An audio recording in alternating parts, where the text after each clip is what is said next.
Fala galera, Gustavo aqui do canal Senhor Programador.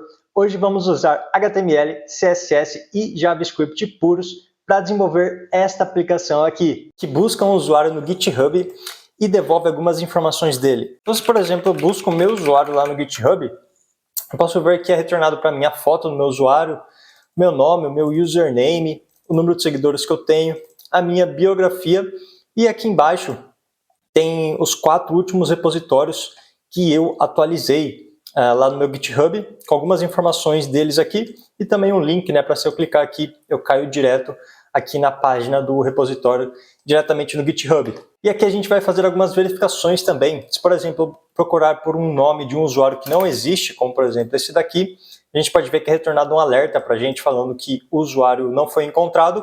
E se eu procuro por um usuário que existe, mas que ele não tem nenhum repositório na conta dele, como por exemplo esse daqui, a gente vê que o usuário é retornado para a gente, mas que nenhum repositório foi encontrado. E para fazer tudo isso daqui, a gente vai fazer integrações com a API do GitHub, que é uma API muito legal de se trabalhar, porque ela tem uma documentação muito explicada. Então, sem mais delongas, bora cair para dentro do código. Eu já vim aqui para dentro do meu VS Code, e eu já tenho aqui uma pasta chamada Assets, e dentro dela eu já tenho a logo do GitHub que a gente vai usar nesse projeto.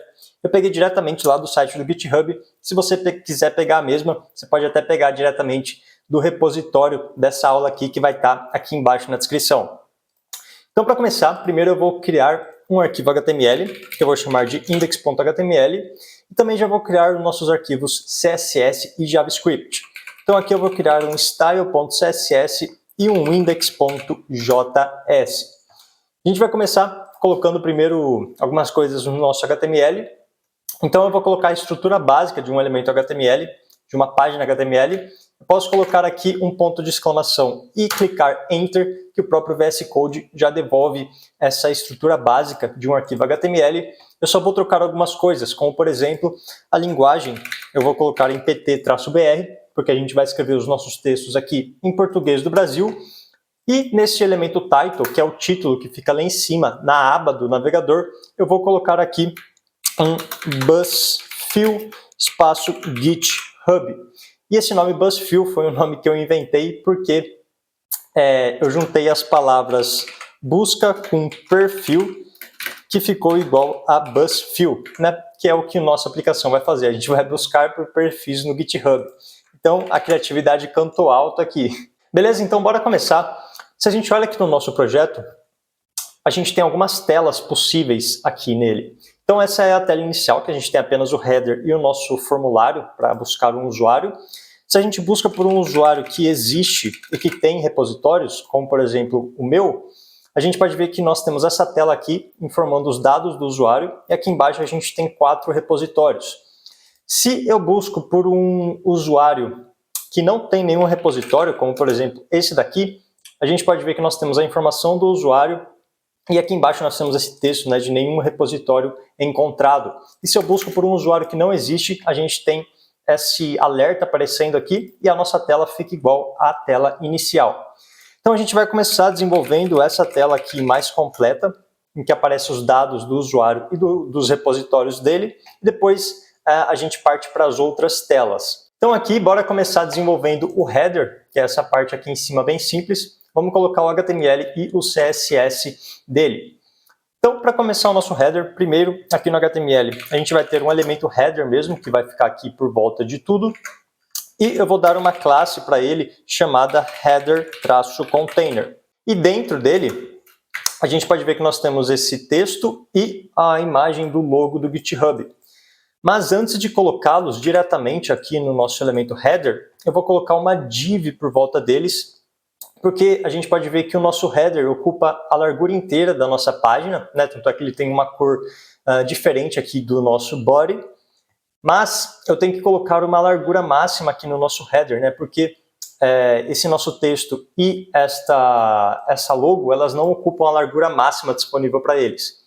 Então, para isso, é por isso que eu tenho que colocar uma div aqui dentro do nosso header, que eu vou dar o nome de header, uma classe header-content, dessa maneira. E aqui dentro, sim, primeiro a gente vai colocar esse texto BuzzFill GitHub.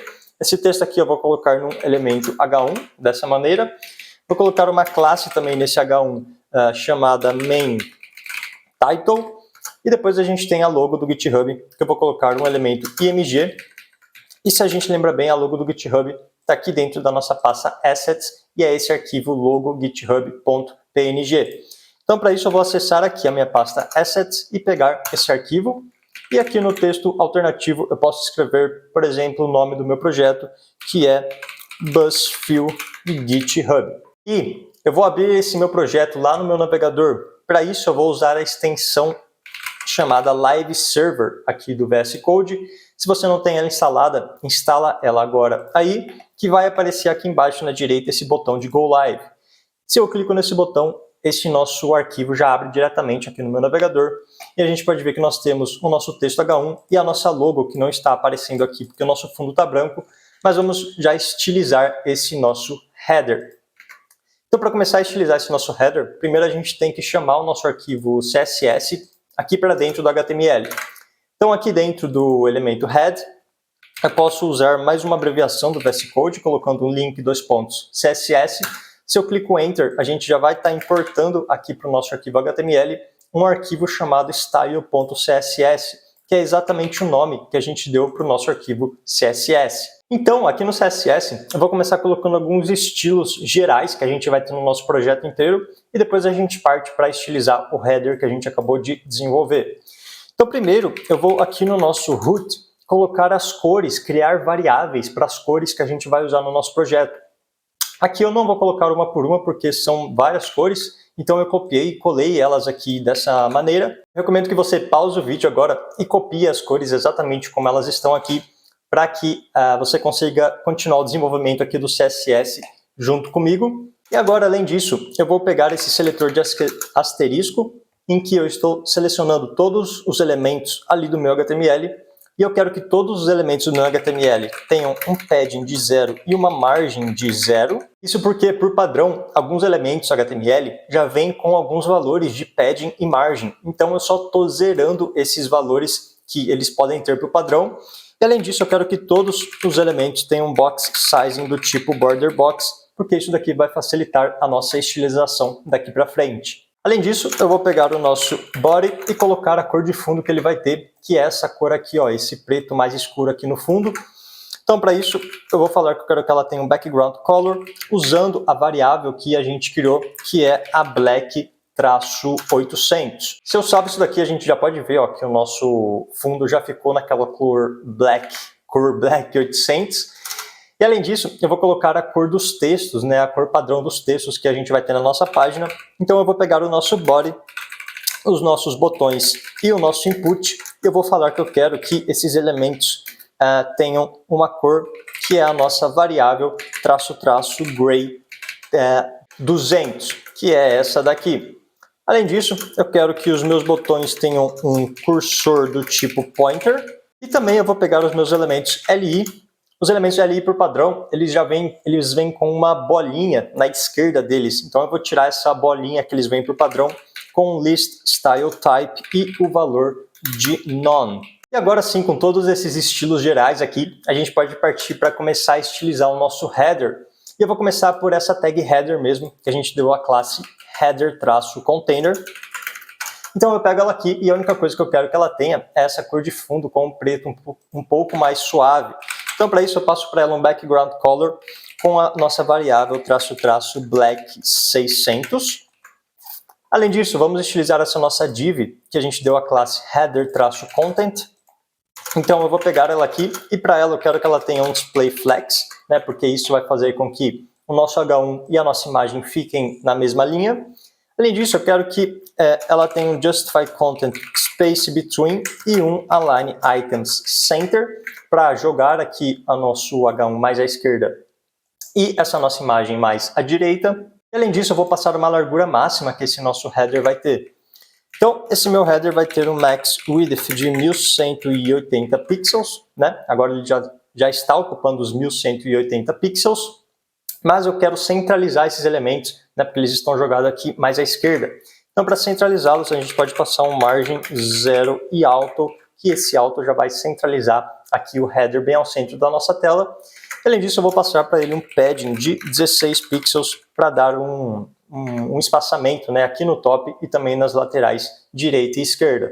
Além disso, vamos trocar a cor aqui do nosso título desse elemento H1, que a gente deu essa classe main-title. Então eu vou pegá-la aqui e esse título vai ter uma cor que é a nossa variável gray 100. E além disso, vamos também estilizar essa nossa imagem, né, porque ela está muito grande ali para a gente. Então aqui dentro dessa minha classe header content, eu vou pegar a minha imagem e eu quero que ela tenha um width de 40 pixels e vou passar um height alto para que ela tenha uma altura ajustada, né? E agora a gente já pode ver o nosso header aqui pronto. E só um erro que eu reparei aqui é que aqui no Justify Content, ao invés de ser space around que eu coloquei aqui, é para ser space between, dessa maneira. Agora sim o nosso header está igual ao nosso header original. Então fechou, agora a próxima parte que a gente vai desenvolver é essa parte aqui embaixo do header, que é a parte do main, do conteúdo principal do nosso site. Vamos começar fazendo essa parte aqui do nosso formulário. Então para isso, aqui no nosso HTML, depois do header, a gente vai ter uma tag main, que é onde vai ficar o conteúdo principal da nossa página. Daí a gente vai ter esse formulário aqui em cima. Então para isso eu vou criar aqui um formulário. A gente pode tirar esse atributo action, né, porque ele não vai ter nenhuma ação. Eu só vou dar uma classe para ele que eu chamei de search for user form, tá? E aqui dentro dele o que a gente tem é um input e um botão, né? Ele é bem simples. Então eu posso criar um input aqui, que esse input é do tipo texto mesmo. Esse input tem um placeholder, que é aquela frase que fica aparecendo aqui, ó, buscar por nome do usuário. Então, buscar por nome do usuário. E além disso, eu vou colocar uma classe nesse input para que a gente consiga estilizá-lo, que eu vou chamar de username-input. Além disso, a gente tem esse nosso botão, né, de buscar. Então aqui embaixo do input eu posso criar um botão. Esse botão é do tipo submit, porque quando o usuário clicar nele, eu vou querer submitar esse formulário, ou seja, eu vou querer enviar esse formulário aqui, né? Por isso que a gente coloca um type submit aqui nesse botão. E nele vai estar escrito aquele texto buscar. Se a gente salva e volta aqui no nosso projeto, a gente já pode ver o nosso input e o nosso botão de buscar. E agora já vamos estilizar esse formulário, né, para que ele ficar desse jeito aqui. Então para isso, o que a gente vai fazer é primeiro começar estilizando esse nosso elemento main. Então eu venho aqui no CSS, pego o nosso elemento main, e aqui a mesma coisa, eu vou querer que ele tenha um max width de 1180 pixels, com um margem. Aqui eu vou dar um margem 0 em cima, alto na direita e na esquerda, para centralizar esse main ao centro da tela, e 80 pixels de margem embaixo, para dar um espaçamento ali embaixo da nossa tela. Além disso, eu quero que esse main tenha um padding de 0 pixels em cima e embaixo, e 16 pixels na direita e na esquerda. Se eu salvo isso daqui, eu posso ver que o nosso main ele já está acompanhando aqui a largura máxima do nosso header. E aquele padding de 16 pixels que a gente deu para ele para se a gente diminui o tamanho da nossa tela para uma largura abaixo de 1180 pixels, para que o conteúdo dele não fique colado aqui tanto na esquerda quanto na direita. Então bora estilizar o nosso formulário agora. Para o nosso formulário a gente deu essa classe search for user form. Eu vou pegar ela aqui. E o que eu quero que esse formulário tenha é o seguinte. Primeiro eu quero que ele tenha um margem top de 40 pixels. Além disso, ele vai ter um display flex com um align items center. Se eu salvo isso daqui, eu posso ver que o nosso formulário já ficou desse jeito. E a última coisa que eu quero é aumentar um pouco o tamanho aqui dos elementos que estão dentro dele. Então eu posso passar um height de 48 pixels. Agora a gente já pode utilizar o input, né, que está aqui dentro do nosso formulário. Então ele tem essa classe username-input. E esse input aqui, ele vai ter algumas estilizações. Primeiro eu quero que ele tenha uma largura de 240 pixels e que ele tenha um padding de 12 pixels para aumentar um pouco o tamanho dele. Além disso, a cor de fundo dele vai ser aquela nossa variável black-600. Esse input ele tem uma borda de 1 pixel solid e na cor --black 400. Além disso, a gente pode ver aqui que o nosso input ele tem um border radius aqui na esquerda em cima e na esquerda e embaixo, né? Enquanto o botão vai ter essa borda na direita em cima e na direita e embaixo. Então aqui no input vamos colocar essa borda em cima e na esquerda e embaixo aqui na esquerda. Então para fazer isso a gente pode pôr um border top left radius de 6 pixels e aqui vai ser um border bottom left radius de 6 pixels. Se eu salvo isso e volto, eu já posso ver o nosso input aqui dessa maneira. E agora vamos utilizar esse nosso botão de buscar. Então esse botão, a gente não deu nenhuma classe para ele, nós podemos pegá-lo aqui no CSS colocando um button e falando que a gente quer pegar o botão que é do tipo submit, beleza? E esse botão aqui vai ter uma cor de fundo na nossa variável green 400. A cor do texto dele vai ser branca, então é a nossa variável --white. O texto dele, né, vai ter um font weight bold para ter uma espessura maior. E também eu quero que esse botão tenha um padding de 16 pixels. Se eu salvo, ele já está assim, dessa maneira. Além disso, esse botão vai ter uma borda de 1 pixel sólida e nessa mesma cor green 400. Também eu vou colocar aquelas bordas que ele tem semelhante ao do nosso input. Posso até copiar e colar, mas nesse caso, ao invés de ser o left, aqui é right e aqui embaixo é right também. Beleza, vamos ver como está ficando. A gente pode ver o nosso input e o nosso botão aqui. Eles só não estão centralizados ao centro da tela porque aqui no nosso Search for User Form, nosso formulário, onde a gente passou a Line Items Center, na verdade é Justify Content Center. Agora sim o nosso input, né, o nosso formulário está centralizado aqui ao centro da nossa tela. E nesse botão aqui eu quero colocar esse efeito de hover, ó. Quando eu passo o mouse em cima dele, ele fica com esse verde um pouco mais claro. Então para fazer isso eu vou pegar esse botão de Submit e adicionar um hover nele. Para quando eu passar o mouse em cima, eu quero que a cor de fundo dele seja alterada para o Green 300. E também eu vou colocar aqui em cima uma transição para esse efeito acontecer de 0,2 segundos. Se eu salvo isso daqui, a gente já pode ver esse efeito de hover sendo aplicado.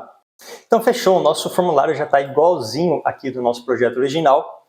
E a próxima parte que a gente pode colocar é esta parte aqui, ó. Quando a gente procura por um usuário, tem essa parte aqui das informações do usuário e aqui embaixo as informações do repositório.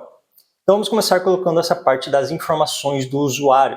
Então para isso, vamos aqui no HTML, embaixo do nosso formulário, né, vem esta seção aqui com todas essas informações.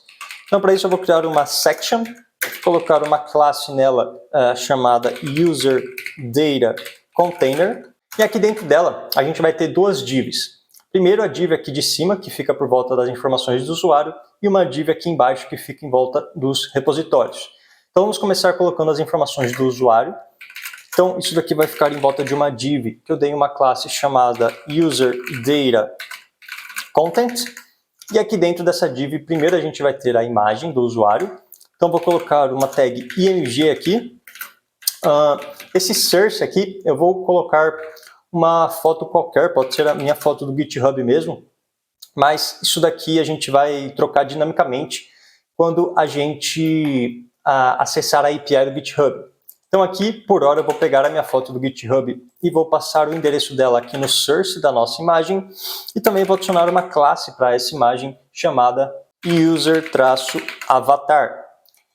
E além dessa imagem, a gente tem essas informações aqui mais à direita, né? Essas informações vão ficar por volta de uma div que eu dei uma classe chamada user-data. E aqui dentro a gente tem uma informação em cada linha, né? Então nome, username e assim por diante. Então cada uma dessas linhas eu vou colocar dentro de uma div. Então eu vou criar a primeira div que eu vou dar uma classe chamada user-info.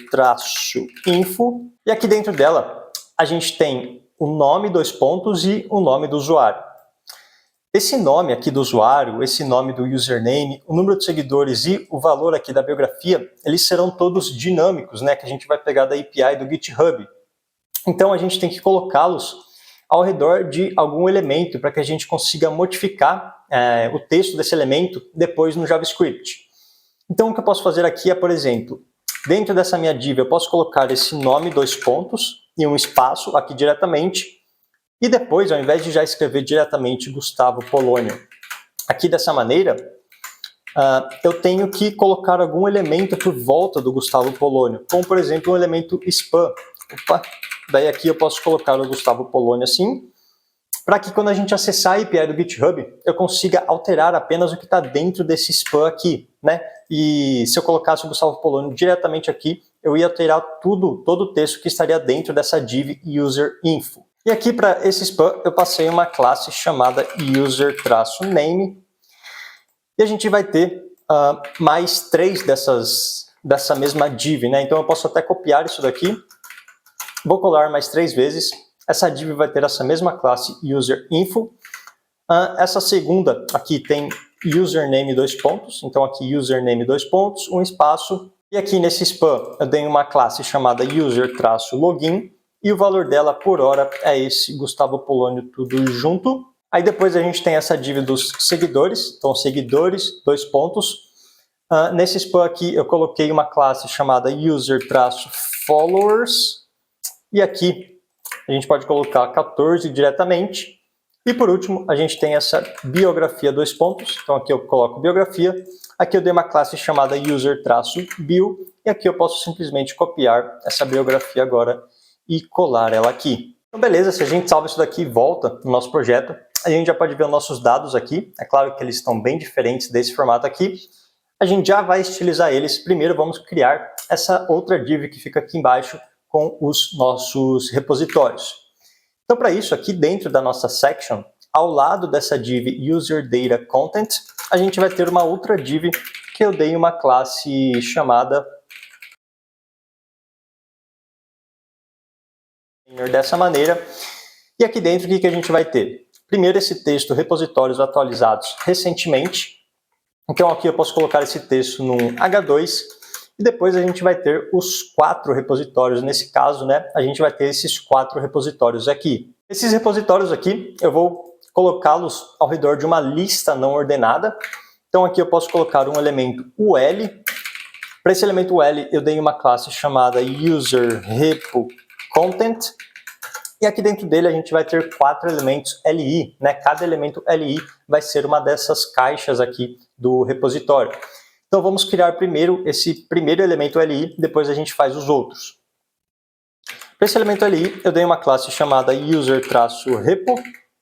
E aqui dentro, o que a gente tem? Primeiro a gente tem esse header aqui, que tem o texto carrossel de imagens e um hyperlink, né, um botão que quando eu clicar eu vou para esse meu repositório no GitHub. Então isso daqui eu posso colocar em volta de um header. Primeiro a gente vai ter um texto que eu vou colocar num elemento strong. Aqui eu posso até copiar esse carrossel de imagens e colar aqui. E esse strong vai ter uma classe chamada repo-title. E ao lado dele a gente tem, né, esse botão ir para o repositório. Esse botão aqui na verdade é um hyperlink, né, porque quando a gente clica a gente vai ser redirecionado para uma página. Então aqui eu vou criar um hyperlink. Eu vou escrever nele ir para o repo. Aqui no href eu posso copiar essa URL aqui por hora, né, e colar aqui. É claro que isso daqui vai ficar dinâmico depois com a API do GitHub. Só vou quebrar aqui os nossos atributos para que a gente consiga colocar mais atributos aqui. Então aqui eu vou colocar uma classe nesse hiperlink chamada repo-link. E também, se eu deixo isso daqui desse jeito e eu clico aqui nesse ir para o repo, eu posso ver que esse link ele vai abrir nessa mesma aba que eu já estava, né? Mas eu quero que esse link ele abra numa nova aba. Então para isso eu posso adicionar aqui um target igual a underline blank. Agora, se eu clico aqui nesse hiperlink, essa minha URL vai abrir numa nova aba. Beleza, a gente já fez essa parte aqui do header. Depois a gente tem essa parte que é a descrição do repositório. Então, para criar essa parte, só vou quebrar isso daqui para ficar um pouco mais fácil de entender. Beleza.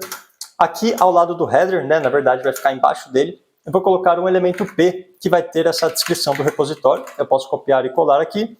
E esse elemento P vai ter uma classe chamada repo-description. Dessa maneira. E por último, a gente tem aqui embaixo a data de criação do repositório. Essa data de criação eu vou colocar por volta de uma div. Eu dei uma classe para essa div chamada created-at-container. Aqui dentro a gente vai ter esse texto criado em 2 pontos e um espaço.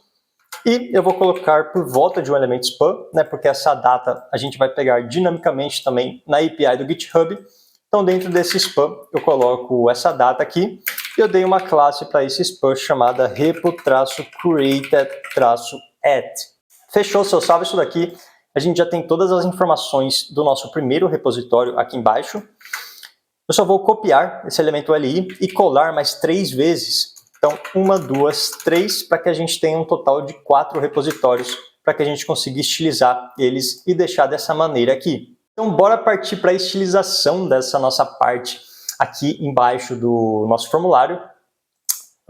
Para isso, vamos começar pegando esta nossa section, né, que foi aqui que a gente começou a colocar o HTML, essa nossa seção de classe user-data-container. Então, eu vou pegar esta classe aqui, e o que eu quero que ela tenha é, primeiro, um margin top de 80 pixels, né, para dar esse espaçamento aqui entre ela e o nosso formulário. Além disso, essa nossa classe vai ter um display flex, com um flex direction no valor de column. Se eu salvo e volto, os nossos elementos já estão no formato de uma coluna. Eu vou centralizá-los ao centro da tela com um align items center. E também eu vou colocar um gap de 64 pixels para dar o espaçamento entre as informações do usuário aqui em cima e as informações do repositório aqui embaixo. Então vamos começar a estilizar as informações do usuário aqui em cima. Se a gente lembra bem, essas informações estão nessa primeira div user data content. Então eu vou pegar esta div aqui, e o que eu quero que ela tenha é um display flex, né, para a imagem ficar na esquerda e as informações na direita. Além disso, eu quero que ela tenha um justify content center e um align items center e um gap de 32 pixels para que a gente tenha esse espaçamento aqui. E agora a gente pode já estilizar a nossa imagem, né? Então aqui dentro, na verdade, a gente deu uma classe para ela, que é essa user_avatar. Então eu vou pegar essa classe user_avatar, vou diminuir um pouco o tamanho daquela imagem, colocar uma largura de 140 pixels e um height alto. Se eu salvo, beleza, ela já fica bem melhor aqui. Só vamos deixar ela redonda, assim, desse jeito, com essa borda aqui por volta dela. Então, para isso, a gente pode colocar um border radius de 50%. E também vou colocar uma borda de 2 pixels sólida naquela nossa cor da variável gray-200, tá? Se eu salvo, a nossa imagem já ficou bem melhor. E agora, bora partir para estilizar os dados do usuário que estão aqui à direita, né? Esses dados estão ao redor dessa div de classe user-data. Então, eu vou pegar essa div aqui. Aqui eu vou colocar um display flex com flex direction no valor de column, para que cada dado fique em uma linha.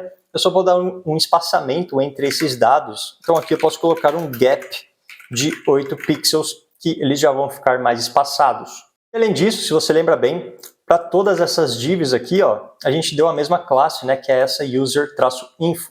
Então eu vou pegar todas essas divs aqui com essa classe user-info, e falar que eu quero que elas tenham font size de 18 pixels, para aumentar um pouco o tamanho dessa fonte. E é só isso que a gente vai fazer aqui, né? Se a gente olha, essas informações do usuário já estão com a mesma estilização aqui do nosso template original.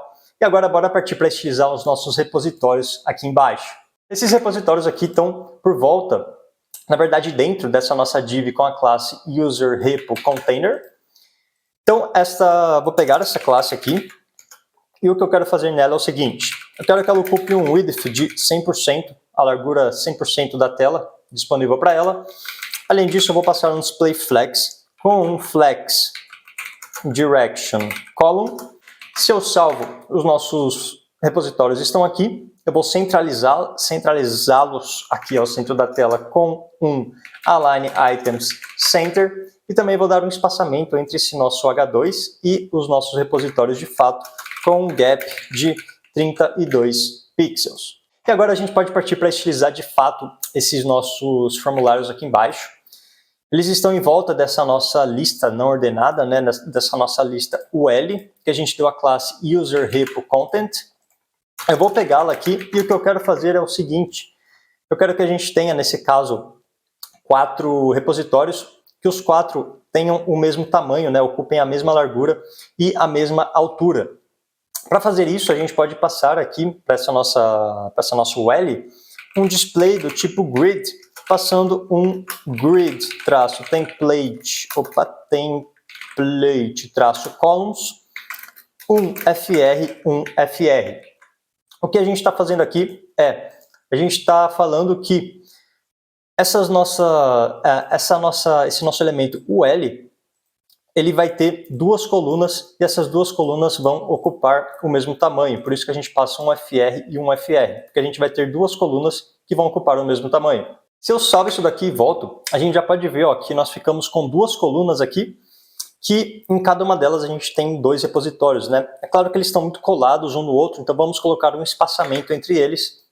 E aqui no nosso display grid a gente pode passar um gap de 16 pixels, que agora sim eles já deram espaçamento, né? E a gente pode ver que a gente tem exatamente 2 colunas ocupando o mesmo tamanho. E agora bora partir para estilizar cada um desses nossos repositórios, para que eles tenham essa cor de fundo, com um preto um pouco mais claro, né? E uma borda aqui também. Então, bora lá, a gente vai estilizar cada um desses elementos LI, que a gente deu a classe user-repo. Então eu vou pegá-la aqui, e nesse caso, ela vai ter um background naquela nossa cor black-700. Se eu salvo, eu já posso ver esse black 700 aqui. Além disso, eu vou colocar um padding de 16 pixels. Vou colocar aquela borda que vai ter 1 pixel solid e vai ser na nossa cor black 400. E além disso, vai ter um border radius de 6 pixels. Se eu salvo isso daqui, a gente já pode ver, né, os nossos repositórios, agora sim com aquela cor de fundo e essa borda já ao redor deles. E a gente pode ver que os nossos repositórios não estão ocupando a largura inteira disponível para eles, né? Isso porque aqui no nosso UserRepoContent, se a gente passar um width 100% aqui e salvar, agora sim os nossos repositórios já estão ocupando 100% da largura disponível para eles. Então, bora partir para estilizar aqui dentro dos nossos repositórios. Se a gente lembra bem, a gente tem esse header aqui dentro, né? Então, bora pegar ele. Aqui dentro da nossa classe UserRepo, para esse header aqui, eu quero que ele tenha um display flex com justify content space between. Se eu salvo isso daqui, eu posso ver ó, que o nome do repositório fica aqui mais à esquerda e o link para acessar ele fica mais à direita. Além disso, eu só vou garantir que eles fiquem alinhados com o Align Items Center. Aqui dentro desse header, a gente tem o nosso elemento strong, que a gente deu a classe repo_title. Na verdade, eu errei a classe aqui, é repo_title e não repot_title. Deixa eu trocar de todos aqui, ó. Vou pegar todos e tirar esse T final, beleza? Então, bora estilizar, colocar estilização nesse nosso elemento strong. Então, aqui nessa classe repo_title, eu quero apenas que ela tenha um font size de 20 pixels. E, além disso, agora sim a gente vai estilizar essa nossa âncora, né, para que ela fique parecendo um botão aqui dessa maneira, bem mais bonita. Então, para fazer isso, se a gente lembra, nesse nosso elemento âncora, nós demos essa classe repo_link. Eu vou pegar essa classe aqui e o que eu quero que ela tenha, primeiro, uma cor de fundo na nossa variável black 500. Além disso, a cor dos textos, desse texto dela vai ser um black, não, deixa eu ver na minha cola, é um gray-200. E ela vai ter uma borda de 1 pixel solid e na cor gray-500. Se eu salvo, ele já está ficando assim, né, o nosso hyperlink. Bora continuar a estilização. Eu quero que ele tenha um border radius de 6 pixels, Os hiperlinks, por padrão, já vem com este underline, né, esse risco embaixo deles. Eu vou tirar esse risco com o text decoration e o valor de none. E eu vou passar um padding para ele de 8 pixels em cima e embaixo e 16 pixels nas laterais direita e esquerda. Se eu salvo, eu já posso ver que ele ficou bem bonito. Só falta a gente colocar esse efeito de hover, para quando passar o mouse em cima dele, a borda dele ficar um pouco mais clara. Então, para isso, eu vou pegar essa nossa classe repo-link, e quando a gente aplicar o hover nela, primeiro eu quero que a cor de fundo dela seja alterado para a nossa cor Black 400, e além disso, eu vou alterar a cor da borda dela com esse border color aqui, e a borda dela vai passar a ter a nossa cor Gray-400. Se eu salvo isso daqui, eu vou passar o mouse em cima e a gente já pode ver que agora sim, esse nosso hiperlink está parecendo de fato um botão e ficou bem mais bonito. E por último, para acabar essa parte aqui, só vamos estilizar um pouco essa nossa descrição do repositório, né? Que, se a gente lembra bem, é esse nosso elemento P, que a gente deu essa classe repo-description. Então eu vou pegar essa classe aqui, e para ela eu quero que ela tenha uma margem de 16 pixels em cima e embaixo e 0 nas laterais direita e esquerda, para dar esse espaçamento aqui em cima e embaixo.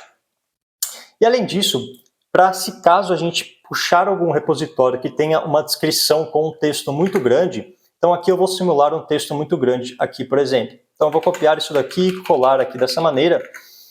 Eu posso ver que essa nossa descrição muito grande, ela começou a ocupar várias linhas, né?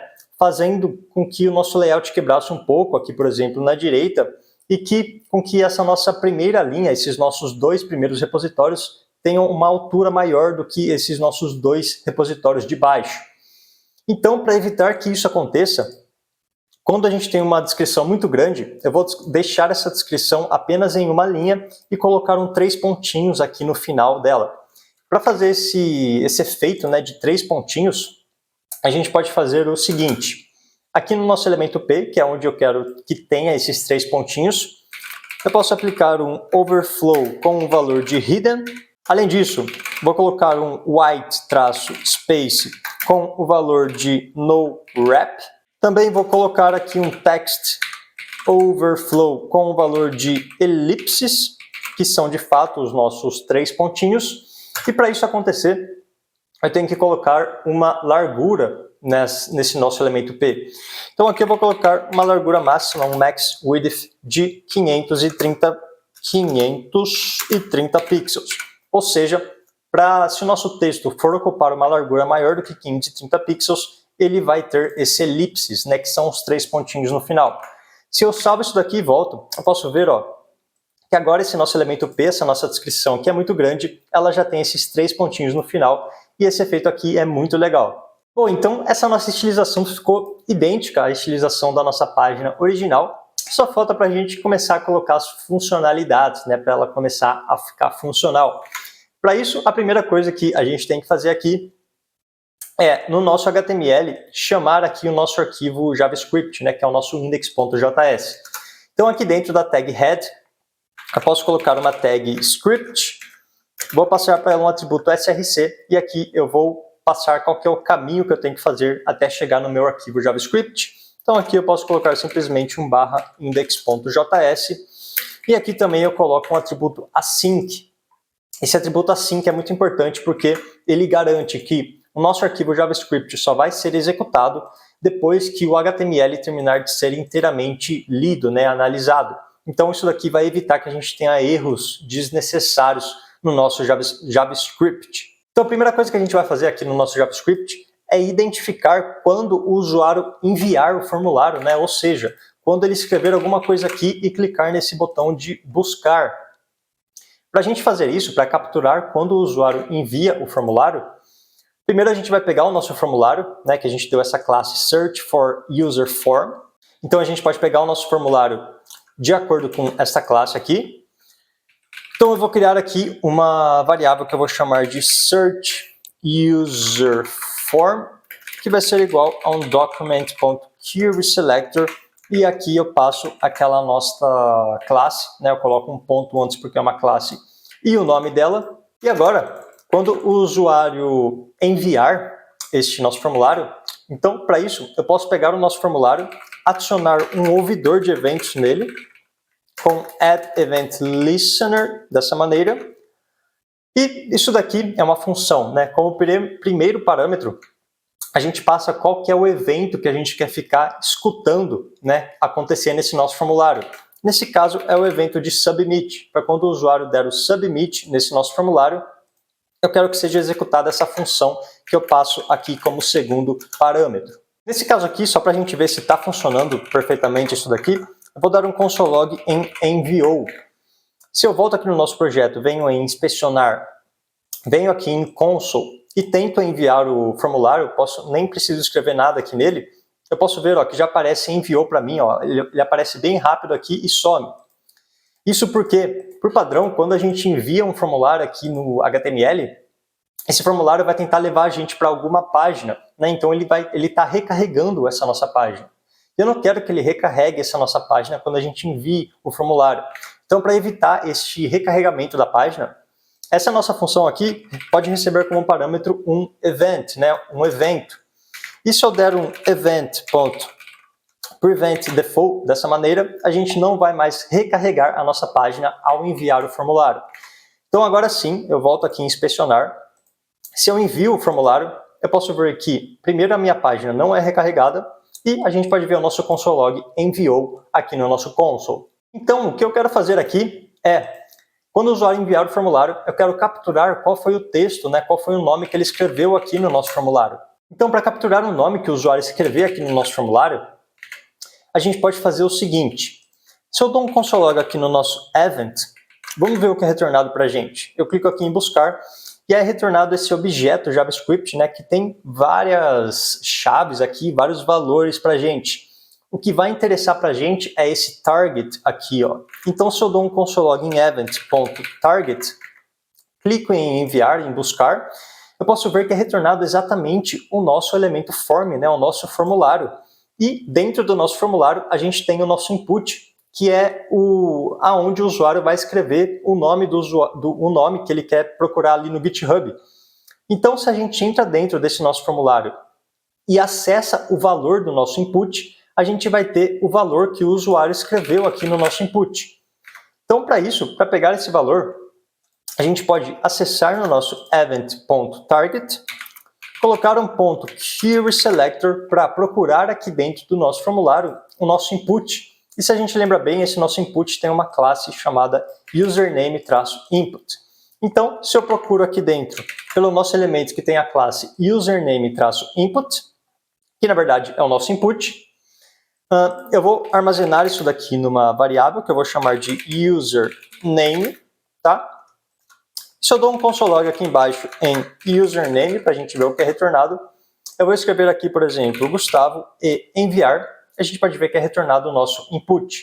Então, para eu acessar o valor desse input, que é Gustavo, eu tenho que vir aqui no final dele e colocar simplesmente um ponto value.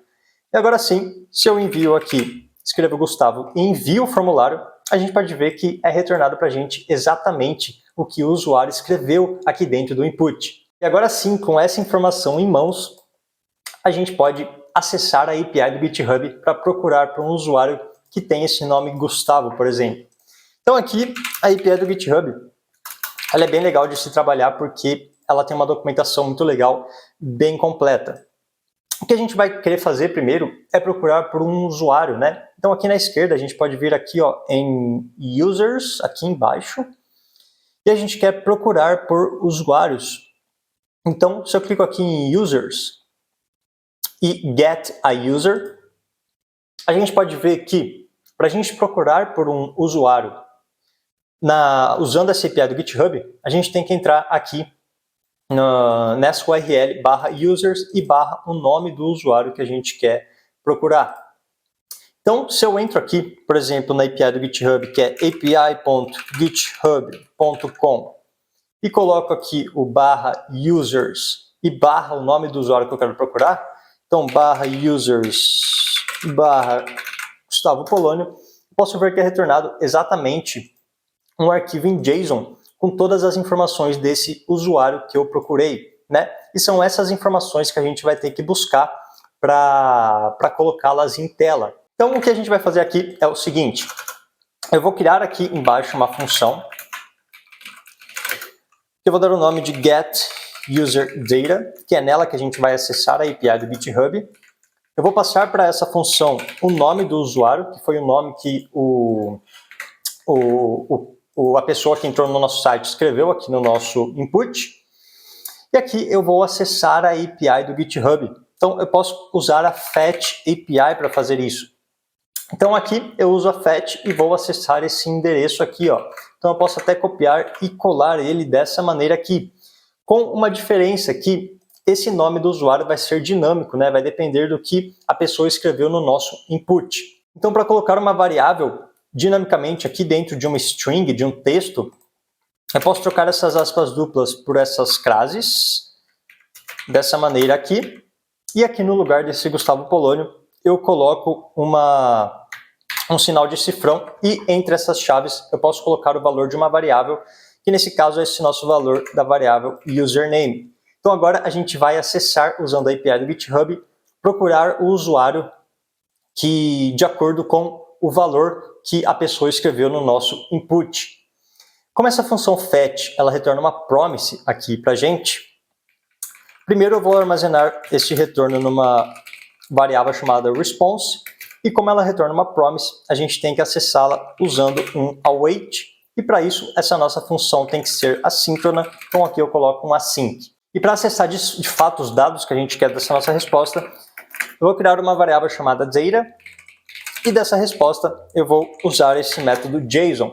Lembrando que esse método JSON retorna uma promise aqui também para a gente, então antes a gente tem que colocar um await. E agora, se eu dou um console.log nessa variável chamada data, para a gente ver o que acontece, e eu vou chamar essa função getUserData aqui em cima, quando o usuário dá o submit no nosso formulário, passando esse username que foi o que ele escreveu ali no input. Se eu salvo isso daqui, volto na nossa aplicação, abro aqui o inspecionar elementos e procuro por este usuário, a gente pode ver que é retornado exatamente o que a gente estava esperando, que são exatamente esses dados aqui que a gente tinha nessa URL da API do GitHub.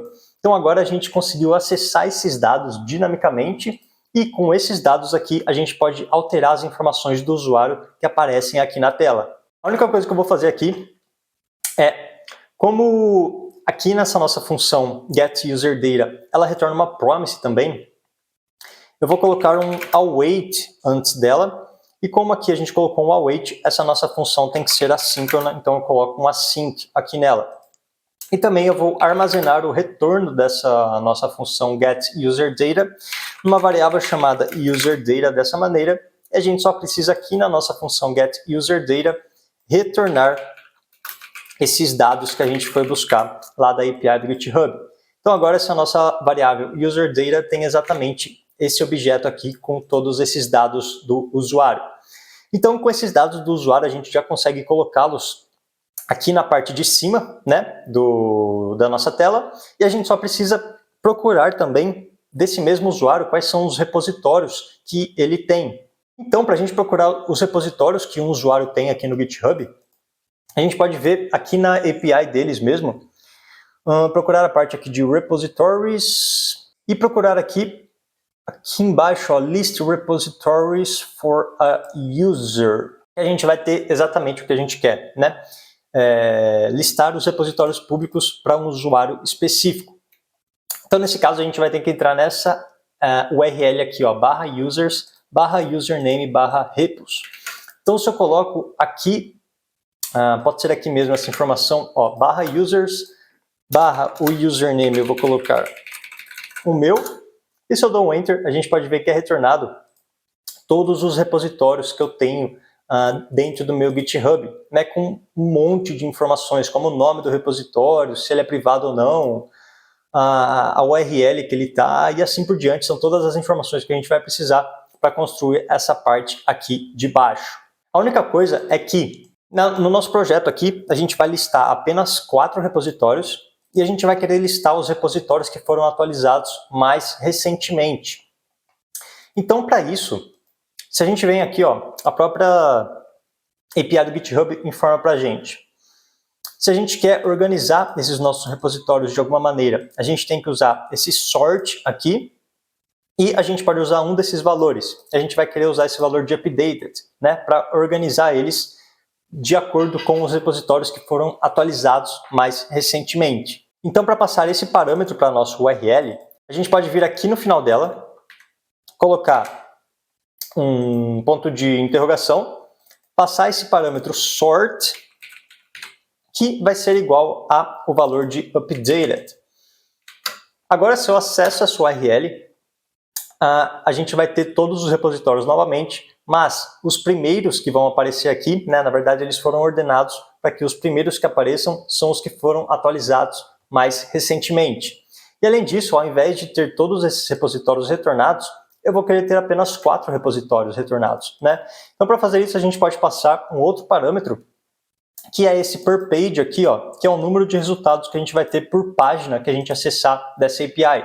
Então, para passar mais um parâmetro aqui, a gente pode colocar um E, o nome do parâmetro, que é per underline page, e o valor dele, que é o número de itens que eu quero, que nesse caso são 4. Agora, se eu entro nessa URL, eu tenho apenas 4 repositórios, que são os 4 que foram atualizados mais recentemente. E agora que a gente tem já essas informações em mãos, a gente só precisa acessar essa URL, né, essa API, diretamente aqui no nosso código JavaScript. Então aqui a gente vai fazer uma coisa muito parecida. Vamos criar uma função assíncrona novamente, que eu vou chamar de getUserRepo. Essa função vai receber também o username como parâmetro. E aqui a gente vai, através da Fetch API, agora acessar esta URL aqui, ó. Então eu posso copiar essa URL. Aqui eu coloco entre crases, colo ela aqui, e esse username entra aqui no lugar do Gustavo Polônio desta maneira, tá? Vou armazenar isso daqui numa resposta, é igual que a gente fez lá em cima, colocando um await aqui, porque retorna uma promise, e vou pegar os dados acessando esta resposta com o método JSON, e aqui a gente tem que ter um await também, e só vou retornar esses dados aqui da nossa função. E agora, aqui em cima na nossa função de ouvidor de eventos, a gente vai criar uma variável chamada userRepo, que eu vou acessar a nossa função getUserRepo, passando como parâmetro o nome do nosso usuário. E só vamos dar um console.log aqui nessa nossa variável userRepo para ver se tudo está acontecendo do jeito que a gente espera. Vou abrir aqui novamente, inspecionar elementos, vou procurar novamente pelo meu usuário, e agora a gente pode ver exatamente o que a gente estava esperando, né? Foi retornado um array com 4 repositórios, com 4 informações dos repositórios que a gente vai fazer aparecer aqui na tela. Então agora que a gente já tem as informações do usuário no nosso user data e as informações do repositório na userRepo, vamos fazer elas aparecerem dinamicamente aqui na tela para a gente. Para isso, vamos chamar uma função que a gente vai criar agora. Eu dei o nome de displayUserDataOnScreen. Nessa função eu vou passar o userData como primeiro parâmetro e o nosso userRepo como segundo parâmetro.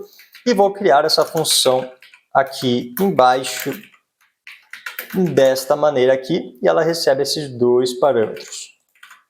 Então a primeira coisa que a gente vai fazer aqui é pegar os dados do nosso usuário com esse userData e trocar essas informações aqui de cima, né? A imagem, o nome, o username e assim por diante. Só vou acessar essa API novamente ali no meu browser. Então eu vou pegar ela aqui e só colocar o nome do meu usuário. Beleza? Para a gente saber quais os dados que a gente vai ter que pegar. Então, primeiro, o que a gente tem que fazer aqui? Se a gente vem aqui no nosso HTML, a nossa primeira parte, que é o do usuário, primeiro a gente tem a imagem, né, que é essa imagem aqui. A gente vai ter que alterar esse src dela para que ele fique dinâmico. Então, para fazer isso, primeiro a gente vai ter que acessar essa nossa imagem que tem a classe user-avatar. Então, para isso, eu posso acessar pela DOM. Então, eu coloco um document.querySelector. Vou acessar a nossa imagem desse jeito e acessar o atributo src dela. Esse novo atributo src dela tem que ser o endereço da imagem, da foto do usuário que a gente procurou. Então, aqui na nossa API a gente pode procurar esse avatar underline URL. Se eu clico nele, eu posso ver que é exatamente essa foto que eu quero acessar. Então, aqui eu tenho que pegar essa propriedade avatar URL. Então, no nosso user data, eu vou pegar essa propriedade avatar.url. Próxima coisa, na nossa imagem, a gente tem que também alterar esse texto alternativo aqui. Então, nesta mesma imagem, então eu posso pegar esse document.querySelector, no atributo alt, aqui eu vou querer pegar a propriedade, e aqui eu vou colocar o nome do usuário, que é esse name aqui, Gustavo Poloni. Então aqui eu posso colocar um userdata.name, beleza? O próximo elemento que a gente tem é esse span com o nome, né? Então esse nome vai ficar dinâmico também. Então esse span tem essa classe user-name. Então eu vou acessar esse span com document.querySelector, a classe dele, que é essa username. E aqui eu vou querer, nesse span, alterar o conteúdo que ele tem aqui no texto, né? O texto desse span. Então eu posso alterar com um .textContents, dessa maneira. E o novo texto vai ser novamente o nome do usuário, né? Então um userdata.name. O próximo elemento que a gente vai alterar é esse nosso span do username, que a gente deu a classe de userLogin. Aqui eu vou copiar e colar, né? Aqui a gente vai pegar a classe user-login, alterar o texto desse elemento span para que seja esse login aqui, Então, userdata.login. Depois, a gente tem o número de seguidores. Então, vou copiar isso daqui e colar. A classe dele é user-followers. E aqui na nossa API, o número de seguidores está aqui embaixo. É essa propriedade followers. Então, aqui, userdata.followers. E por último a gente tem a biografia, né, que é essa classe user-bio. Então eu vou copiar e colar, vou acessar o elemento que tem a classe user-bio, alterar o texto dele para que seja, aqui eu tenho que acessar a biografia na API do GitHub, está aqui, é a propriedade bio, então userdata.bio.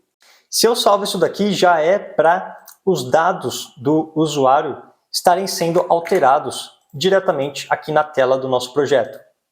Então eu vou procurar por um outro usuário que não seja eu, vou procurar pelo usuário A, por exemplo. Se eu procuro, a gente pode ver que é retornado exatamente as informações desse usuário A, que são a imagem dele, o nome dele, o username que foi o A, que eu procurei, o número de seguidores e a biografia dele que está vazia. E aqui você pode procurar por qualquer usuário que você queira, que se ele existir, as informações dele vão ser retornadas aqui. E agora só falta para a gente fazer a mesma ideia, mas para alterar os repositórios que aparecem aqui embaixo, que são essa API aqui que a gente tem, que está dentro desse nosso user repo, né? Então, se eu dou um console.log aqui na nossa variável user repo, vou abrir aqui o inspecionar elementos na aba console, e se eu procuro para algum usuário, vou procurar pelo meu mesmo, eu posso ver que é retornado exatamente os 4 repositórios que a gente queria. Então, o que a gente vai ter que fazer é pegar cada um desses repositórios, um de cada vez, e ir adicionando as informações deles aqui nesses nossos repositórios. Para fazer isso, a gente não vai poder fazer desse mesmo jeito que nós fizemos aqui em cima, porque a gente não sabe quantos repositórios o usuário vai ter. Nesse caso, a gente tem 4 LIs, né? Mas se eu acessasse um usuário que tem, por exemplo, apenas 2 repositórios, a gente teria apenas 2 LIs aqui dentro. Então, a gente não pode apenas deixar esse código HTML aqui com essas 4 LIs e ir alterando cada uma delas.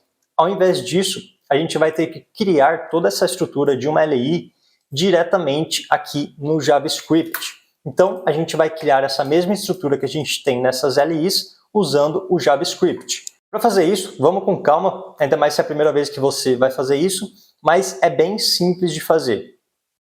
Primeiro, essa nossa variável userRepo tem o número de repositórios que o usuário tem, né? Que nesse caso são 4 repositórios, que é o meu número de repositórios. Então, para cada um deles, a gente vai ter que criar um elemento LI. Então, para isso, eu pego essa nossa variável userRepo e para cada um deles, Ou seja, para cada um desses repositórios, eu vou criar um elemento LI com todos esses elementos que tem dentro dele. Então, primeiro, eu vou criar uma variável aqui chamada userRepo.li, e aqui eu vou criar um elemento LI de fato. Então, eu posso usar um document.createElement. E aqui eu passo qual é o elemento que eu quero criar. Aqui eu poderia passar qualquer elemento do HTML, tá? Por exemplo, uma div, um H1, qualquer coisa. Nesse caso, eu quero criar um elemento LI, e esse elemento LI que a gente criou aqui, ele também tem que ter essa classe user-repo. Então, para isso, eu vou pegar esse elemento que a gente acabou de criar, acessar as classes dele e falar que eu quero que ele tenha essa classe user-repo. Então aqui a gente já conseguiu criar o nosso primeiro elemento, que é esse elemento LI, e adicionou a classe que ele tem, né, que é essa classe user-repo. Então bora criar esse segundo elemento, que é o header. Então para isso, a ideia é sempre basicamente a mesma. A gente vai criar uma variável, eu vou chamar de header, e aqui com document.createElement, vou criar um elemento header. Esse elemento header, a gente não deu nenhuma classe para ele, então a gente não vai colocar nenhuma classe aqui. A única coisa que eu vou fazer é que esse elemento header é filho dessa LI. Então, para eu falar que esse elemento header é filho dessa LI, eu pego a minha LI e chamo aqui o nosso método appendChild, passando esse elemento header. Então, aqui eu estou colocando esse elemento header como filho deste elemento LI com esse appendChild. Próximo elemento que a gente vai criar, dentro desse header, a gente tem o elemento strong. Então eu vou criar aqui uma variável chamada repo_title, que vai ser igual, novamente, a um document.createElement. Aqui eu vou criar um elemento strong. Esse elemento strong, ele tem a classe repo_title. Então eu vou pegar ele aqui e adicionar essa classe que ele tem com classList.add, que é o repo_title. E além disso, esse nosso título, ele tem um texto nele, né, que é de fato o texto do título que esse repositório vai ter. Então, para isso, esse nosso repo_title, ele vai ter um text content, que vai ser o texto dele de fato, e o título desse repositório, ele é dinâmico. Então, se eu entro aqui no meu primeiro repositório e procuro pelo título dele, eu posso ver que o título dele é essa propriedade name aqui, ó, carrossel de imagens. Então eu vou ter que pegar essa propriedade name aqui do nosso repositório. Então aqui eu acesso o meu repositório e pego aquela propriedade .name. E agora só falta a gente adicionar esse elemento strong para ele ser um filho desse nosso header. Então para isso, novamente, eu pego o meu elemento header, appendChild, e esse meu repo_title vai ser o filho do header. Então bora para o nosso próximo elemento, que é esse elemento âncora aqui. Então vou criar mais um elemento aqui que eu vou chamar de repo_link. Vou criar novamente aqui um elemento. Nesse caso eu vou criar um elemento âncora. Essa nossa âncora, ela tem uma classe, né? Então essa classe repo_link. Então esse nosso elemento repo_link vai ter aquela nossa classe, então classList.add repo_link. Além disso, esse nosso elemento âncora, ele tem que ter uma href, né, um atributo href, que é um atributo dinâmico também.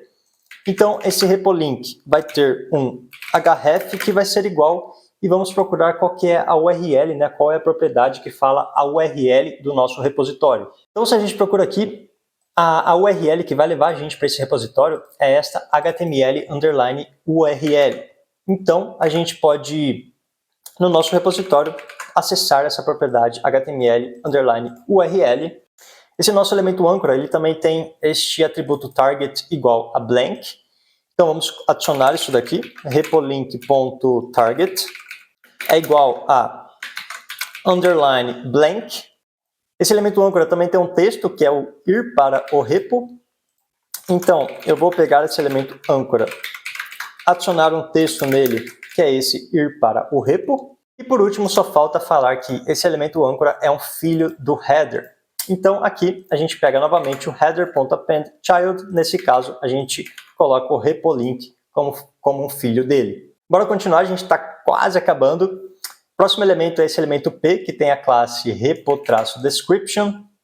Então aqui eu vou criar mais uma variável chamada repo-description, que vai ser igual a document.createElement. Vou criar um elemento P. Esse nosso repo-description vai ter uma classe, que é aquela nossa classe repo-description. Essa nossa descrição tem um texto, então ela vai ter um text content e esse texto é dinâmico também, né? Ele vem ali da nossa API. E para a gente achar a descrição aqui, o nome dela acho que é description mesmo, ó, é description. Então aqui no nosso repo a gente vai acessar a propriedade chamada description. E por último só falta colocar esse nosso elemento P como um filho da nossa LI, né? Então ele é um filho da nossa LI. Então a nossa LI é a nossa user repo li.append child no nosso elemento repo description. O penúltimo elemento é essa nossa div com a classe created@container. Vamos criar aqui um elemento, uma variável chamada created@container, que eu vou criar aqui um novo elemento que é uma div. Neste elemento, eu vou adicionar aquela nossa classe created@container. Essa nossa div tem um texto que é esse criado em um espaço. Então, para isso, vamos colocar aqui um text content nela, que é o criado em espaço. E essa nossa div é um filho direto aqui da nossa LI. Então, a gente pega a nossa user repo li.append child nessa nossa created@container. E por último, só falta colocar esse nosso span que fica dentro dessa nossa div. Então, para ele, é a nossa data, né? Então, eu vou criar aqui uma variável chamada repo created@, que vai ser igual a document.createElement, e isso daqui é um span, né? Esse span tem uma classe chamada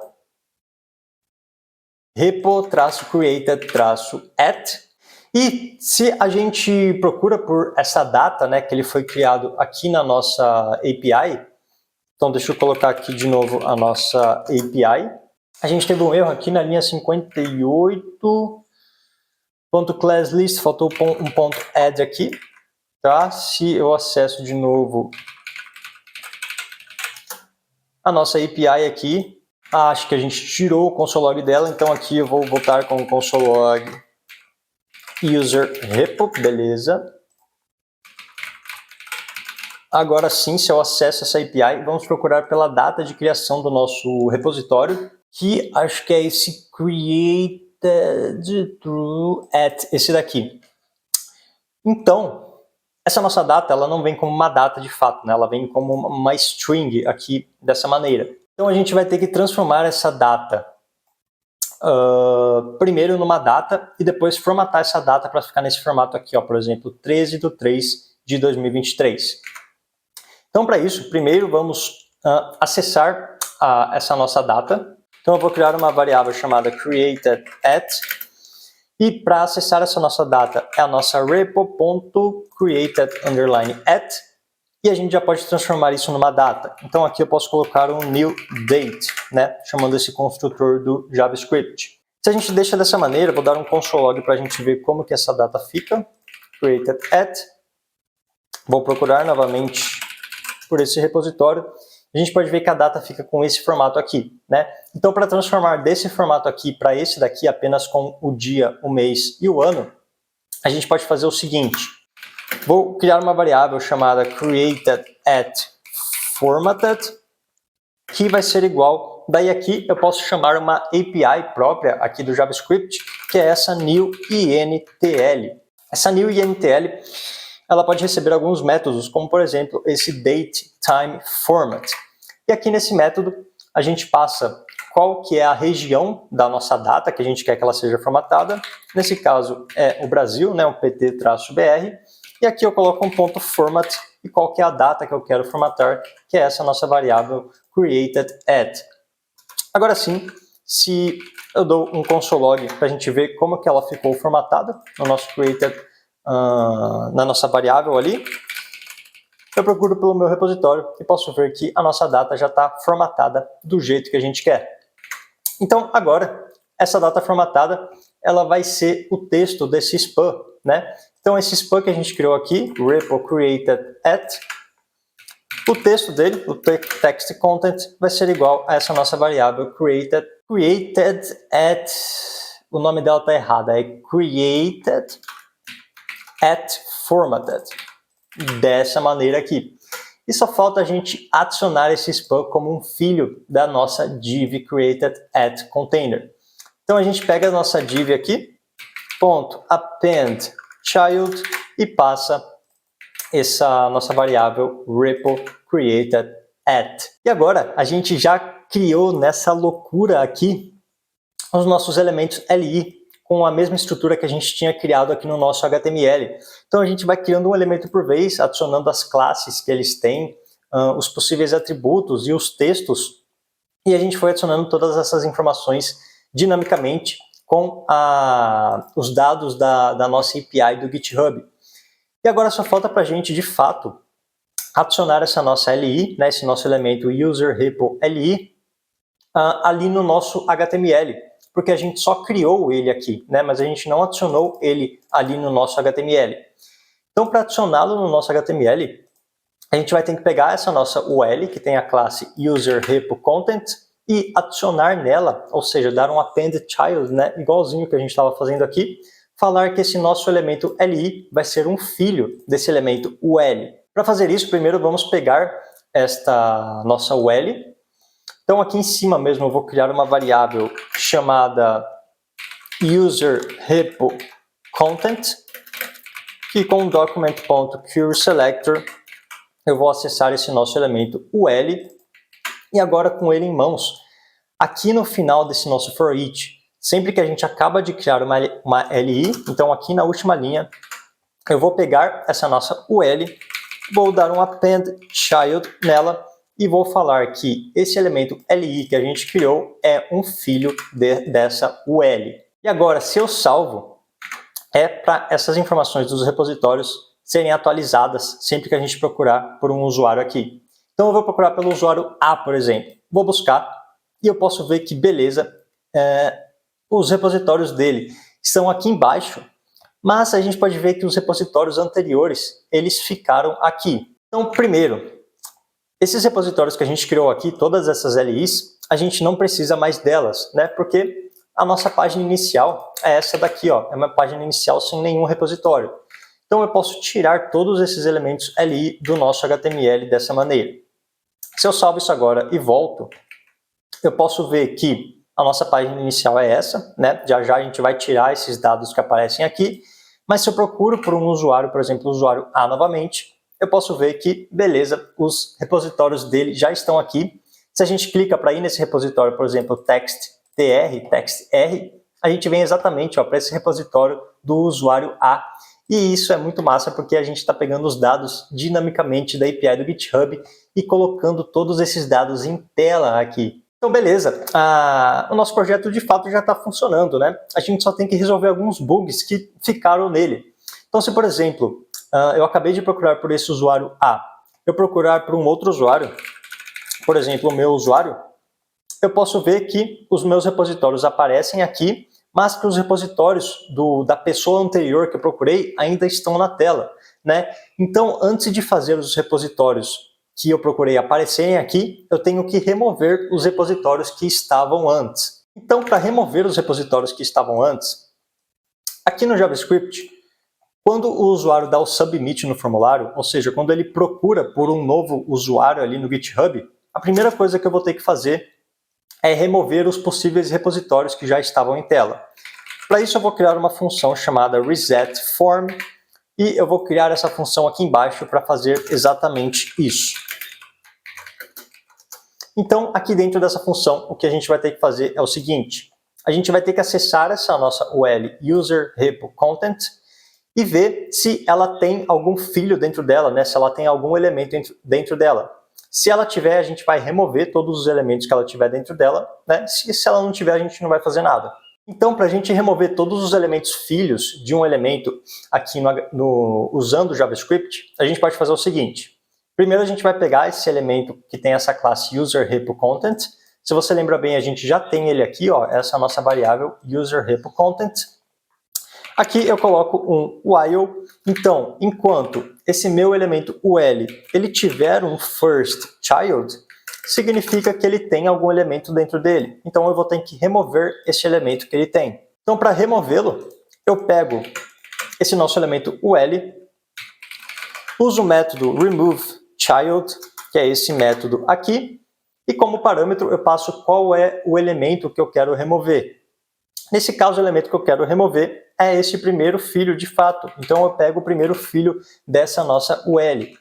Então aqui o que a gente está fazendo é, enquanto esse nosso elemento UL tiver um primeiro filho, ou seja, enquanto ele tiver um filho dentro dele, a gente vai querer remover esse filho e ficar fazendo isso até que esse elemento UL não tenha mais nenhum elemento dentro dele.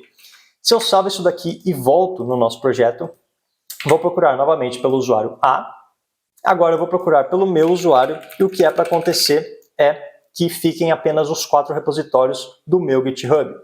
Então eu procuro e beleza, ficaram apenas os 4 repositórios do meu GitHub, porque a gente, com essa função resetForm, removemos todos os repositórios que eram daquele usuário A.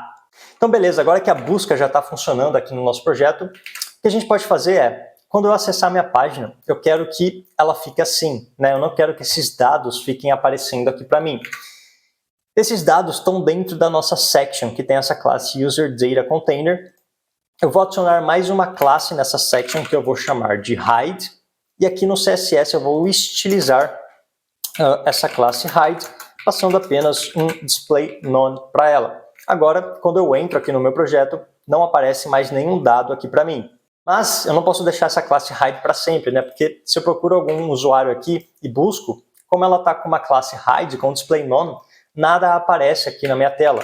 Então, quando o usuário procurar alguma coisa aqui no nosso formulário, eu vou ter que tirar aquela classe hide, né? Essa classe hide que a gente acabou de adicionar aqui. Então, aqui na nossa função display user data on screen, quando eu for mostrar os dados que eu peguei na API do GitHub na nossa tela, eu vou pegar essa nossa seção que tem a classe UserDataContainer e tirar essa classe hide que ela tem. Então, para isso, eu acesso com o document.querySelector, pego essa nossa seção que tem essa classe aqui, acesso as classes que ela tem e removo a classe hide.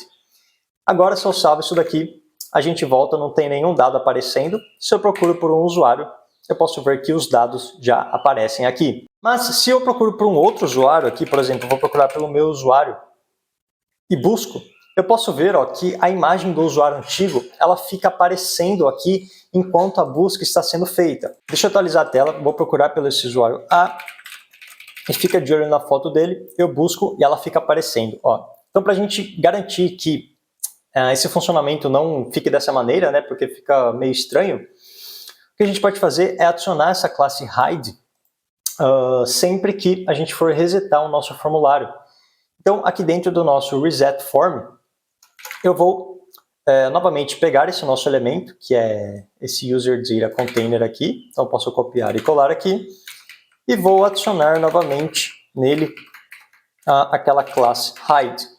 Agora sim, se eu procuro por um usuário, eu vou procurar por outro usuário, eu posso ver que quando eu clicar aqui, a imagem desse vai sumir, né? Então ela sobe bem rápido para a gente e ela não fica aparecendo aqui mesmo que a busca para a API do GitHub demore para acontecer. E agora, só falta para a gente tratar alguns erros que estão acontecendo aqui, principalmente alguns erros da API do GitHub.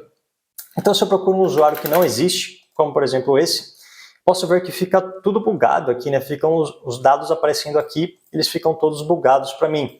O que eu quero que aconteça é que quando eu procure por um usuário que não exista, apareça esse alerta escrito usuário não encontrado e que não apareça mais nada aqui embaixo. Então, para a gente capturar os erros da API do GitHub, se eu abro aqui o nosso inspecionar elementos, eu vou procurar por um usuário que não existe, a gente pode ver que é retornado vários erros, né? O principal é esse erro 404, que a gente tentou pesquisar por um usuário que não existe, né? Até tem essa mensagem aqui, ó, not found, porque o usuário não foi encontrado. O que a gente pode fazer? Aqui na nossa função getUserData, que é onde a gente procura os dados desse nosso usuário username, a gente pode tratar os possíveis erros que a gente tem tentando acessar esta URL aqui. Quando a gente usa fetch, é meio chato de tratar erros com fetch, porque não adianta a gente simplesmente colocar um try cat aqui dessa maneira, porque quando a gente usa fetch API, ela sempre retorna, ela nunca retorna um erro para a gente. Por mais que a gente tenha um erro aqui, a fetch API não vai retornar um erro para a gente. Então, não dá para capturar os erros dessa maneira usando a fetch API. Seria legal a gente instalar uma biblioteca, como por exemplo o Axios aqui, para que a gente consiga acessar as nossas APIs de uma forma mais legal e também fica bem melhor de capturar os erros. Mas aqui vamos ver como que a gente pode fazer utilizando a Fetch API mesmo. Se eu der um console log aqui na nossa resposta, e eu vou tentar procurar para um usuário que não existe, a gente pode ver, ó, que a nossa resposta ela tem essa propriedade OK, que retornou false. Então, sempre que a Fetch API encontrar algum erro, esse OK aqui vai estar false. Então, a gente pode capturar os erros vendo se esse OK aqui é true ou false. Então, se essa minha resposta tiver este OK que for true, significa que o usuário existe, né? Porque eu não tive nenhum erro para acessar essa URL. Então, nesse caso, se o usuário existir, eu vou querer continuar capturando os dados dele e retornando os dados dele aqui dessa minha função. Mas, se o usuário não existir, ou seja, se esse meu OK for false, eu quero que apareça aquele alerta, né, informando para mim que esse usuário não foi encontrado. Então aqui eu coloco um alert com a mensagem usuário não encontrado, dessa maneira aqui. Se eu salvo isso daqui e volto, procuro novamente um usuário que não existe e esse alerta já aparece aqui para mim, ó, usuário não encontrado. Beleza, eu clico em OK, mas eu posso ver duas coisas, na verdade, né? Que voltaram a aparecer essas informações que eu não queria que aparecessem. Por quê? Porque depois de executar essa função getUserData, a gente chama essa nossa função displayUserDataOnScreen e eu posso ver que apareceram mais erros aqui, porque a gente está nessa nossa função getUserRepo tentando acessar os repositórios de um usuário que não existe. Então, para evitar isso daqui, o que a gente pode fazer é, depois de entrar na nossa função getUserData e ver se o nosso usuário existe ou não, a gente faz uma verificação aqui fora.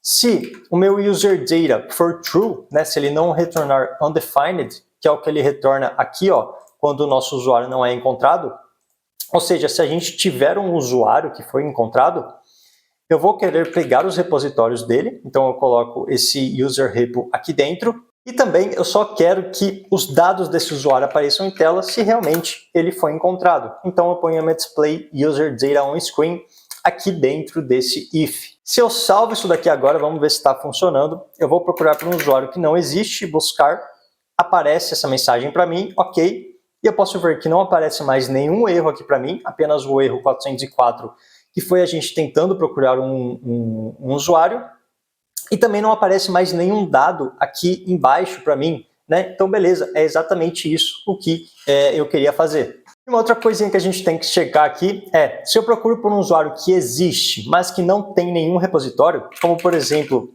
dessa Alinda aqui, eu posso ver que ela existe, né? Mas que ela não tem nenhum repositório. E como eu sei que ela não tem nenhum repositório? Se eu venho aqui dentro na nossa displayDataOnScreen, aí na verdade a gente já está dando um console log aqui na nossa variável userRepo. Então se eu abro aqui o meu console, eu posso ver que a nossa variável userRepo, que tem todos os repositórios encontrados, ela é um array vazio, né? Porque não foi encontrado nenhum repositório. Então, para fazer com que apareça uma mensagem aqui que não foi encontrado nenhum repositório, a gente, antes de fazer esse for each aqui, tem que fazer uma verificação. Então aqui, se a minha variável userRepo.length for maior que 0, significa que a gente tem pelo menos um repositório. Então eu coloco esse for each aqui dentro para criar todos os nossos repositórios e fazer eles aparecerem em tela. Mas no caso do else, significa que a gente tem 0 repositórios, né? Que não tem nenhum repositório. Então o que eu quero fazer é, eu quero pegar essa nossa UL, que é a userRepo.content, e se a gente lembra bem, a gente tem ela aqui numa variável, userRepo.content, e quero que o text content dela seja um texto de nenhum repositório encontrado. Se eu salvo isso daqui, vou procurar novamente pela Alinda, eu posso ver que apareceu para a gente essa mensagem de nenhum repositório encontrado, mas essa mensagem não está ao centro da tela, né? E por que isso acontece? Porque essa nossa UL, se a gente lembra bem, ela tem um display grid com aquele grid template columns, um FR e um FR. Então a gente vai ter que trocar esse display para um display flex. Então para fazer isso, quando a gente não tiver nenhum repositório, eu vou pegar essa nossa UL e vou adicionar uma classe nela que eu vou chamar de no-repo e vou estilizar essa classe aqui. Então, nesse nosso elemento user-repo-content, que é esse daqui, quando, além dessa classe aqui, esse elemento tiver também a classe no-repo, eu vou querer que ele tenha um display flex com justify content center. Agora sim, se eu salvo e procuro pela Alinda, já aparece a mensagem nenhum repositório encontrado aqui bem ao centro da tela. Mas, se a gente deixar assim, e se depois da Alinda eu procurar por alguém que tenha um repositório, como por exemplo o nosso amigo A, eu procuro por ele e posso ver que ficou tudo bugado aqui os nossos repositórios, porque o nosso user-repo-content tem um display flex agora e não mais um display grid. Então, para evitar que isso aconteça, quando a gente for resetar o nosso formulário, além de fazer tudo isso que a gente está fazendo aqui, eu vou remover essa classe noRepo que o nosso userRepo.content possa ter. Então aqui, ao invés de adicionar essa classe, eu vou remover ela. Vou salvar isso daqui, vou procurar pela Alinda. Beleza, a mensagem apareceu aqui pra gente. E vou procurar pelo A. E beleza, os repositórios dele voltaram a ficar dessa maneira num display grid. E uma última coisa que eu quero fazer aqui no nosso projeto é, quando eu procuro por alguém, eu quero que o nosso formulário, o nosso input, na verdade, que ele não tenha mais nenhum valor. Então eu quero que, por exemplo, aqui no nosso projeto original, quando eu procuro pelo usuário A, eu posso ver que o nosso input ele volta a ter um valor vazio, né? A mesma coisa, quando eu procuro qualquer usuário, esse input volta a ter um valor vazio. Para fazer isso, é bem simples.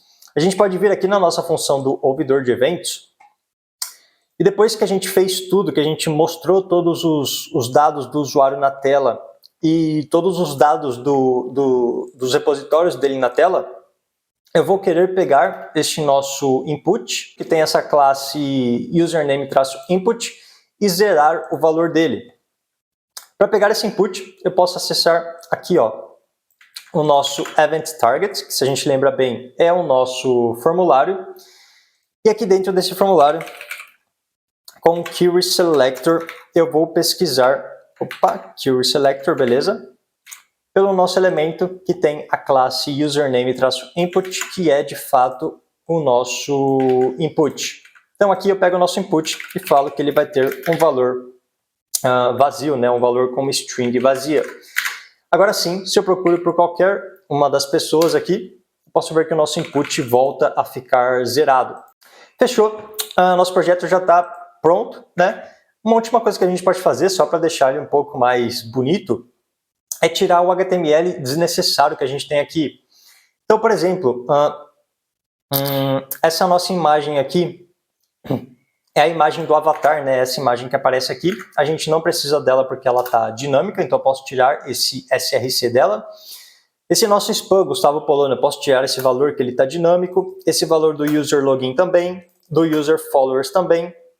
A nossa bio também está dinâmica e beleza, é isso. Eu posso salvar isso daqui, o nosso projeto vai estar funcionando normalmente do jeito que a gente esperava. Não falei que a API do GitHub era muito legal de se trabalhar? Essa aplicação aqui ficou uma belezinha. e a gente conseguiu aplicar vários conceitos úteis, principalmente na parte do JavaScript. Lembrando que o código dessa aula está lá no GitHub, e o link eu vou deixar aqui embaixo na descrição. E se você gostou dessa aula, não esquece de deixar seu like, se inscrever no canal e até mandar ela para alguém, porque ela deu um trabalhão para fazer e isso vai ajudar demais os nossos trabalhos futuros. Obrigado por assistir até aqui. Tchau!